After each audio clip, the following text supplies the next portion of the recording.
আজকে আমি তোমাদের সাথে দুটো কিউট ডিজাইনের কেকের ভিডিও শেয়ার করব। এই দুটো কেকের মধ্যে একটা কেক ছিল বাটারস্কচ ফ্লেভারে আর একটা ছিল চকলেট ফ্লেভারে। সো প্রথম কেকটা নিয়ে নিয়েছি। এটা ছিল বাটারস্কচ ফ্লেভারে 1 পাউন্ডের একটা কেক। এই কেকটা আমার একটা কাকি অর্ডার করেছিল আর ডিজাইনটা আমার মতন করেই করতে বলেছে। কেকটা আমি ক্রাম কোটিং করে তারপর গ্রিন কালারের ক্রিম দিয়ে ফানাল কোটিং করে নিয়েছি। এরপর আমি একটা স্ক্যাপার দিয়ে ডিজাইন করছিলাম, কিন্তু ডিজাইনটা ভালো লাগছিল না বলে আমি কেকটা আবার সমান করে নিয়েছি। এরপর আমি পিঙ্ক কালারের ক্রিম দিয়ে কিছু রোজ বানিয়ে দিচ্ছি। তারপরে আমি নিচে বর্ডারও করে দেবো। এরপরে আমি কিছু লিপ দিয়ে দিচ্ছি আর রোজগুলো খুবই সুন্দর লাগছিল। তারপরে আমি একটু বাটারফ্লাই দিয়ে দিচ্ছি কেকের কালার কম্বিনেশনটা দেখে। তারপর আমি নাম বসিয়ে সাইডে আর উপরে কিছু স্প্রিঙ্কেল দিয়ে দেবো আর একটু সিলভার কালারের ডাস্ট করে নেবো। কেকটা কমপ্লিট হওয়ার পর খুবই সুন্দর লাগছিল।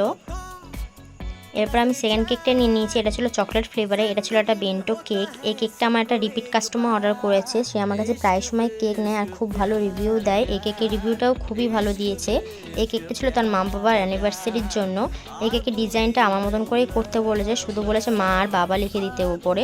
তো আমি সেইভাবেই কেকটা করেছি। কিছু সুগার বল স্প্রিঙ্কেল দিয়ে একটু সিলভার কালারের ডাস্ট করে নিয়েছি। তো এই দুটো কেক তোমাদের কেমন লেগেছে আমাকে জানাবে। আর এরকম বেন্টো কেক অর্ডার করার জন্য আমাকে ইনবক্স করবে। আর আমার ভিডিওগুলো লাইক শেয়ার আর কমেন্ট করে দেবে। আর আমাকে ফলো করতে ভুলবে না। আমার ভিডিওগুলো দেখার জন্য অনেক অনেক থ্যাংক ইউ।